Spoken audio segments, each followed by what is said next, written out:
মুর্শিদাবাদের মেয়ে তিনি, কিন্তু বেশিরভাগ সময়টাই কেটেছে বাংলার বাইরে। এমনকি কেরিয়ারের শুরুর দিকে বাংলা উচ্চারণ নিয়ে রীতিমতো হোঁচটও খেতেন। আজ সেই মেয়েটাই বাংলার গর্ব, যার সুরের মূর্ছনায় আজ সমুদ্র হিমাচল কেঁপে যায়, যার কণ্ঠে স্বয়ং দেবী সরস্বতীর বাস। হ্যাঁ, বলছি সুরের জাদুকর শ্রেয়া ঘোষালের কথা। বাংলার মেয়ে হয়েও সেভাবে বাংলায় থাকার সুযোগ হয়নি শ্রেয়ার। জানেন কোথায় বড় হয়েছেন শ্রেয়া? কোন স্কুল আর কলেজে লেখাপড়া করেছেন শ্রেয়া ঘোষাল? এত বড় একজন গায়িকা হয়েও বাঙালির সংস্কৃতি ভোলেননি তিনি। চলুন আজ বরং শ্রেয়া ঘোষালের অজানা গল্প শোনা যাক। সঙ্গীত জগতে উজ্জ্বল নক্ষত্র শ্রেয়া ঘোষাল, যার কণ্ঠের জাদুতে কেঁপে ওঠে আর সমুদ্র হিমাচল। প্রায় 2 দশকেরও বেশি সময় শ্রেয়ার সুরেলা কণ্ঠের জাদুতে মন্ত্রমুগ্ধ শ্রোতারা। কোনো স্টেজ পারফরমেন্সে শ্রেয়ার উপস্থিতি মানেই সেখানে উৎসবের মরশুম। বাঙালির মনের মণিকোঠায় পাকাপোক্ত জায়গা করে নিয়েছেন শ্রেয়া। মা বাবা দুজনেই বাঙালি, তবে শুনলে অবাক হবেন সেভাবে কখনোই বাংলায় কথা বলা হয়নি।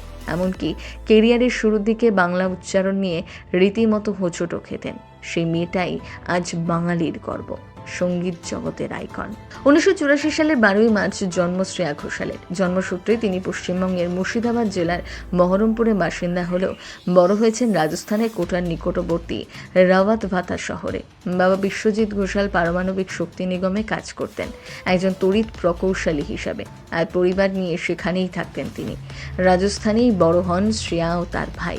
মাত্র 4 বছর বয়স থেকেই মায়ের কাছে গান শেখা হাতে খড়ি শ্রেয়ার।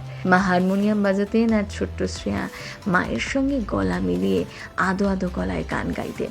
এরপর 6 বছর বয়সেই তিনি হিন্দুস্তানি শাস্ত্রীয় সঙ্গীতে তালিম নেওয়া শুরু করেন। 2000 সালে 16 বছর বয়সে তিনি জিটিভি সারেগামাতে শিশুদের বিশেষ পর্বে অংশগ্রহণ করেন, বিজয়ী হন। শ্রেয়া রাজস্থানের রাওয়াত ভাতার পরমাণু শক্তি কেন্দ্রীয় বিদ্যালয়ে 8ম শ্রেণী পর্যন্ত পড়াশোনা করেন। তারপর বদলি হন বাবা, চলে আসেন মুম্বাই। তারপর অনুশক্তি নগরে পরমাণু শক্তি কেন্দ্রীয় বিদ্যালয়ে ভর্তি হন।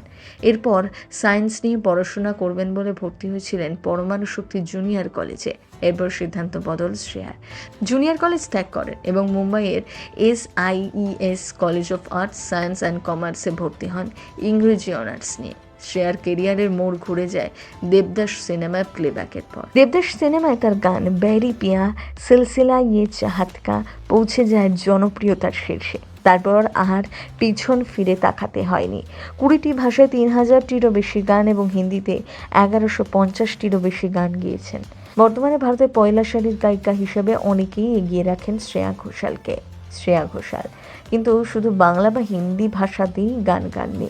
অসমিয়া, ভোজপুরি, তেলেগু, তামিল, ওড়িয়া, গুজরাটি, কন্নড়, মারাঠি, মালায়ালি, নেপালি সহ একাধিক ভাষায় কণ্ঠের জাদুতে আপামর শ্রোতার মনোরঞ্জন করেন। জাতীয় পুরস্কার সহ ফিল্মফেয়ার অ্যাওয়ার্ড এসেছে শ্রেয়ার ঝুলিতে।